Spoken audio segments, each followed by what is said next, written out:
नमस्कार दोस्तों, मैं अपने YouTube चैनल साहित्यिक कृतिक में आपका स्वागत करती हूँ। जैसा कि हमने पिछले वीडियो में हिंदी पेडागोजी के 7वें चैप्टर को कंप्लीट कर दिया था। आज हम 8वां चैप्टर देखेंगे जिसका नाम है शिक्षण सहायक सामग्री। इसमें जितने भी महत्वपूर्ण MCQs हैं सीटेट के परीक्षा की दृष्टि से जो महत्वपूर्ण है उसको आज हम लोग देखेंगे। और अगर आप चैनल पे नए हैं तो चैनल को सब्सक्राइब लाइक ज़रूर करें ताकि वीडियो में जब भी अपलोड करूं उसका नोटिफिकेशन आप सबको मिलता रहे। और इस वीडियो जितने भी हमने इसमें वीडियो बनाए हैं उसका प्लेलिस्ट आपको वीडियो के प्लेलिस्ट मिल जाएगा। तो आज का ये पहला प्रश्न है इस चैप्टर का। कक्षा 4 में भाषा की अध्यापिका विद्यार्थियों को पढ़ाते समय चलचित्र का उपयोग करती है। इसके पीछे उसका उद्देश्य है। ऑप्शन पहला है विद्यार्थियों की समझ तथ्यों को रोचकता के साथ प्रस्तुत करना। ऑप्शन दूसरा है विद्यार्थियों को चलचित्र दिखाना। ऑप्शन तीसरा है विद्यार्थियों को चलचित्र के विषय में बताना। ऑप्शन चौथा है उपर्युक्त में से सभी। सही उत्तर इसमें है पहला, विद्यार्थियों के समक्ष तथ्यों को रोचकता के साथ प्रस्तुत करना। अगला प्रश्न है शिक्षण सहायक सामग्री के लाभ।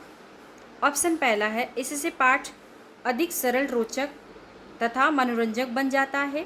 दूसरा ऑप्शन है इसके प्रयोग से बालकों में पाठ के प्रति रुचि का विकास होता है। ऑप्शन तीसरा है इसके प्रयोग से शिक्षण में कुशलता आती है।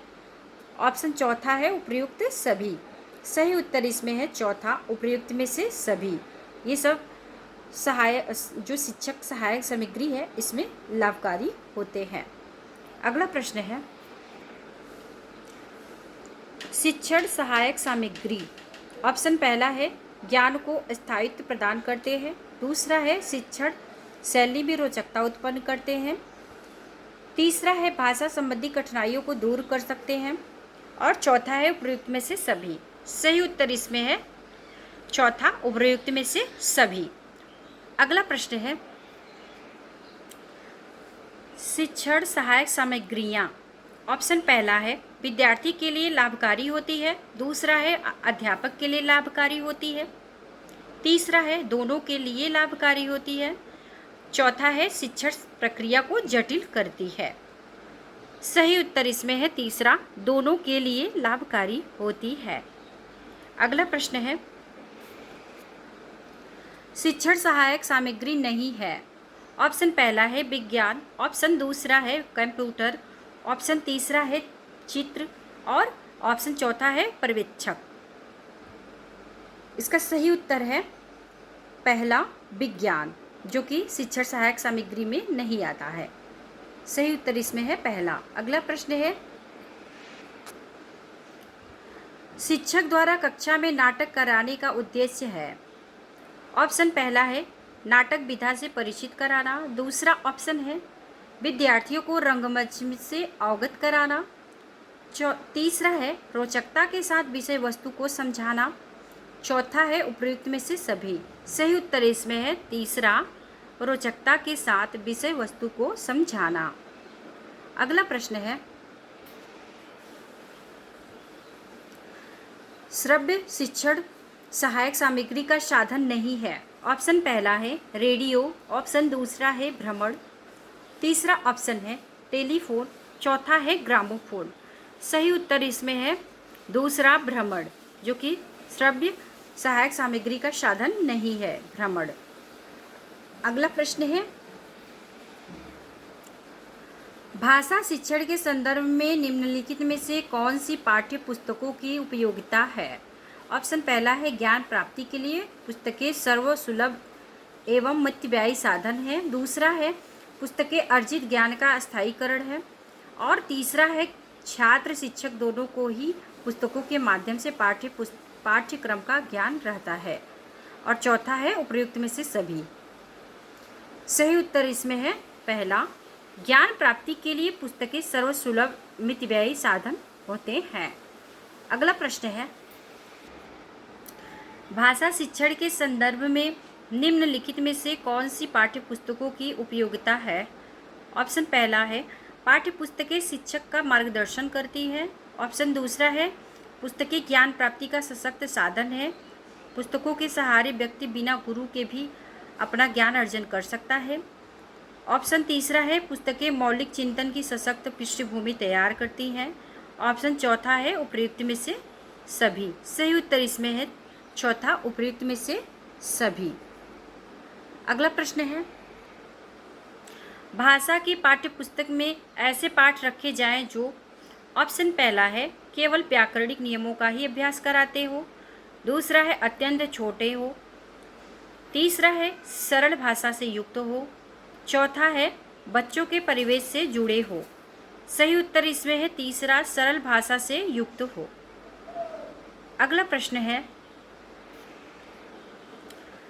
श्रव्य दृश्य साधनों के प्रयोग का तर्कधार इस तथ्य पर आधारित है कि ऑप्शन पहला है इससे अध्यापन अधिगम प्रक्रिया सुगम हो जाती है। ऑप्शन दूसरा है इससे अधिगम स्थूल हो जाता है।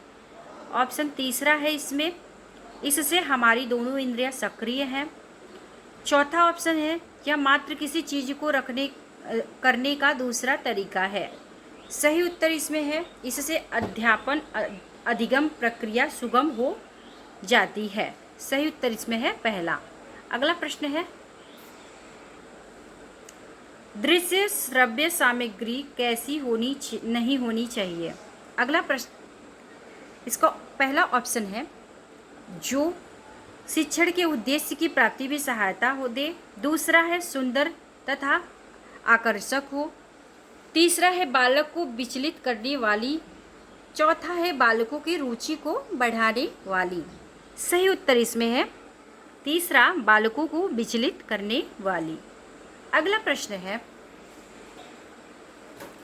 पाठ्यचर्या सहगामी प्रक्रियाएं जैसे गीत, संवाद, अंत्याक्षरी, भाषण, वाद विवाद आदि में सहायक है। ऑप्शन पहला है भाषा और साहित्य को समझने।